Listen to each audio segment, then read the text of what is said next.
So we're just gonna swap this light switch out. Pretty basic, regular ground.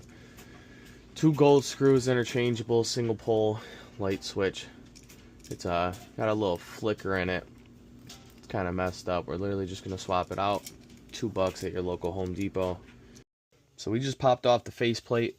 Just takes 4 flathead screws, and we just pop out this Phillips bit so that we could get some room with these wires.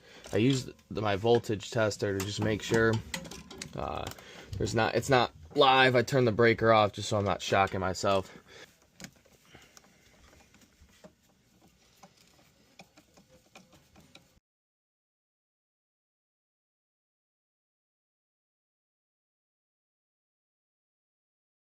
Ground up top, put the Phillips back in, and we're going to try to see if this light switch works, and this plug is pretty intact.